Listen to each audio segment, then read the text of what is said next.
Thank you very much, Mr. Speaker. I need to thank my colleague, Honorable Edem Agbana, for being gracious enough to see this time to me. Mr. Speaker, I associate fully with my colleague, the Honorable Davis Opoku of the Mpraeso constituency, who once upon a time was my junior in school, but is now my senior in Parliament. Such is the vicissitudes of life. Mr. Speaker, he makes an important point about the need for intra-party reforms in terms of the way that candidates are selected to contest for Parliament. The monetization of the process has become extremely detrimental to the well-being of this House. What has happened, Mr. Speaker, is that quality is increasingly taking a back seat, and money bags are holding sway. The only way around it is for the parties to realize that it is in their interest that their best and brightest come to Parliament, because it is the quality inherent in those who come to this House that shapes the way in which governance is undertaken. There was a time when parties actually had to go head hunting in order to select candidates for certain constituencies. But now every Tom, Dick, and Harry shows up, and to the extent that they have deep pockets, they are able to ascend to the candidacy of parties in various constituencies. This is not sustainable. The amounts of money that one needs to spend in order to win party primaries often even affects one's ability to prosecute a meaningful campaign in the general elections.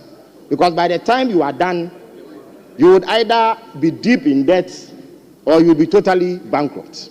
So reforms are an absolute necessity for the political parties in terms of how primaries are structured and in terms of how candidates emerge.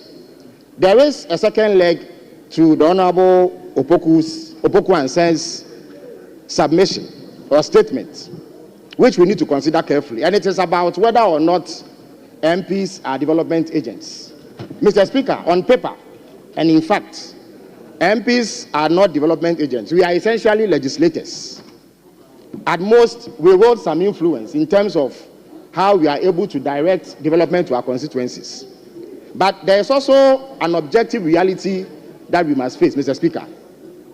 That reality is that government, by virtue of our status as a developing country, is unable to reach every part of this country. And for that reason, there are those in our country who face extreme deprivation, who are literally cut off from the rest of this country and have basic needs that have remained unmet for decades. If someone does not step into that breach to meet some of those needs, there will be immense suffering. That is why, Mr. Speaker, the decision to contest to come to Parliament must be one that is made after sober reflection and candid introspection to determine whether you have what it takes to do what this job requires. So even though we are not development agents on paper, we are forced to become development agents because of the reality of our people. I'm sure if you went around and spoke to each one of us, and you would know, Mr. Speaker, because we have been in this house for quite some time, that the sort of demands that are made on you drain you. But if you do not meet those demands, those who come to make them will languish in suffering.